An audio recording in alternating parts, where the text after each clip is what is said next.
আজকে আমি বানাচ্ছি বাসন্তী পোলাও, যেটা ঠাকুরের ভোগের কাজে লাগে, যে মাকে যে ভোগ দেয়, ওই বাসন্তী পোলাওটা আমি আজকে ঘরের জন্য বানাচ্ছি। এর জন্য আমার লাগবে গোবিন্দভোগ চাল। আমি এই 3 গ্লাস নিয়েছি, 3 গ্লাস মেপে আমি চাল। এই আপনারা যেটা আপনাদের ঘরে গ্লাস থাকবে বা থাকবে, যেই মাপটা দিয়ে করবেন ওই মাপেই বানাবেন। আমরা এই গ্লাসের মাপে আমি 3 গ্লাস চাল নিলাম। এই 3 গ্লাস চাল নেব।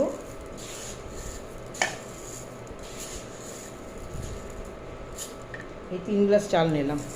প্রথমে আমি চালটাকে একটু ধুয়ে ঝরিয়ে দেবো কিছুক্ষণের জন্য, তারপরে আমি বানাবো। ধুয়ে রেখেছিলাম, যে চালটা ধুয়ে আমি জল ঝরিয়ে নিয়েছি।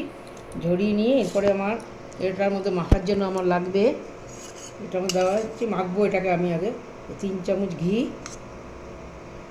3 চামচ ঘি, একটু নুন,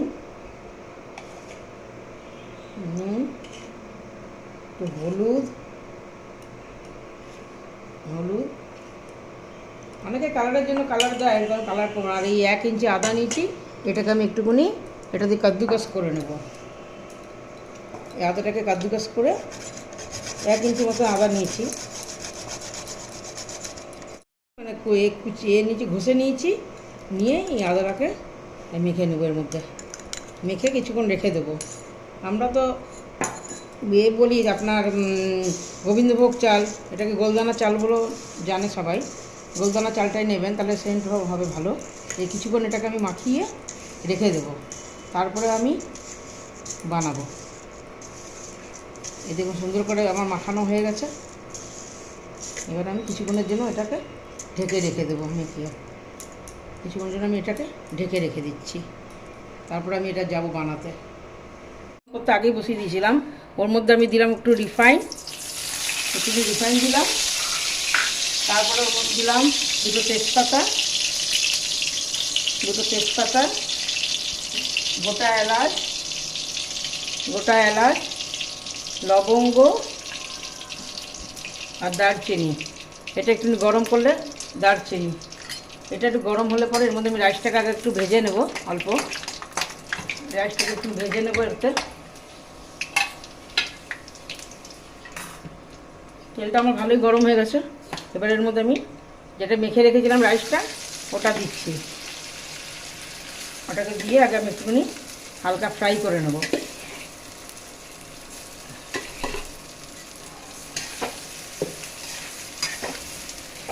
এদিকে আমার চালটা ফ্রাই হচ্ছে।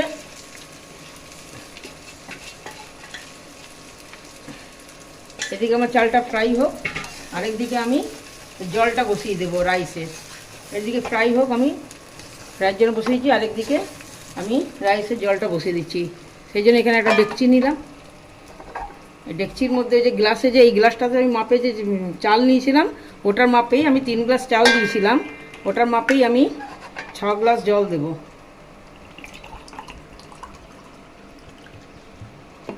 যতটা চাল তার ডবল জল।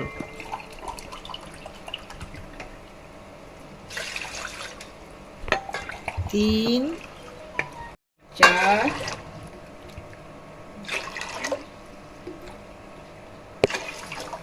6 গ্লাস জল দিলাম।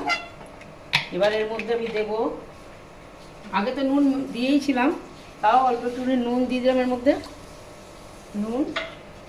আর আপনার দেবো চিনি, নুন আর একটু দিলাম চিনি। এটা একটু মিষ্টি মিষ্টি হয়, জলের মধ্যে চিনিটা দিচ্ছি আমি। 4-5 চামচই চিনি দিলাম। বাসন্তী পোলাও একটু মিষ্টি হয়, তার জন্য দিলাম। এবার এটাকে আমি গরম করার জন্য, জলটা একটু গরম হওয়ার জন্য ঢেকে দিলাম। জলটা গরম হোক, তারপরে দিয়ে ওর মধ্যে চালটাকে দেবো। এই জলটা দেখুন ভালো গরম হয়ে গেছে, ধোয়া বেরোচ্ছে থেকে। এর মধ্যে আমি এখন তেলে দেবো 2টো তেজপাতা, আরও 2টো, তেলে তো দিয়েছিলাম, এর মধ্যে আরও 2টো তেজপাতা দিয়ে দিলাম। এরপরে আমি চালটাকে এর মধ্যে দিয়ে দেবো।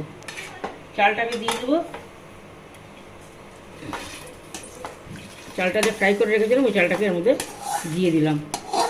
জলটা যখন গরম করবেন, আঁচটা বাড়িয়ে নেবেন, গরম করে নেবেন। তারপরে গিয়ে আপনার চালটাকে দিয়ে দিলাম। এই দেখুন চালটার মধ্যে দিয়ে দিলাম। দেওয়ার পরে এবার কাজু কিশমিশ একটা রেখেছি, কাজু কিশমিশটা দিয়ে দিচ্ছি এর মধ্যে। কিছুটা কাজু কিশমিশ আমি দিয়ে দিলাম একবারে। দেওয়ার পর আরেকবার একটু নেড়ে দেবো, নেড়ে তারপরে আপনার এটাকে ঢেকে দেবো। ঢেকে দিলাম, এই যে আমার হয়ে গেল এটা। এরপর আমি এটাকে ঢেকে দিচ্ছি। ঢেকে দিয়ে একদম মিডিয়াম আঁচ করে দেবেন, একদম মিডিয়াম আঁচ করে দিলাম। এই মিডিয়াম আঁচে এটা ভাপে ভাপে হোক। আমার এটা পোলাওটা হয়ে গেছে, এই দেখুন কীরকম ঝরঝরা হয়েছে পোলাওটা। এবার আমি উপর থেকে একটুখানি ঘি ছড়িয়ে দেবো, অল্প এই একটুখানি ঘি ছড়িয়ে দিয়ে রেখে দিলাম। আমার রেডি বাসন্তী পোলাও।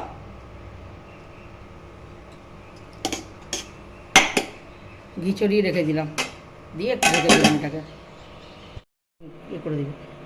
এটা দেখুন বাসন্তী পোলাও আমার রেডি হয়ে গেছে। আপনারাও ঘরে বানিয়ে খাবেন, খুব ভালো লাগবে। এটা মায়ের ভোগে বা কোনো পুজোর ভোগেও এইরকমভাবে রান্না করা হয় বাসন্তী পোলাওটা। আর আপনাদের যদি ভালো লাগে তাহলে আমার চ্যানেলটাকে একবার লাইক আর সাবস্ক্রিপশন করে দেবেন। Thank you.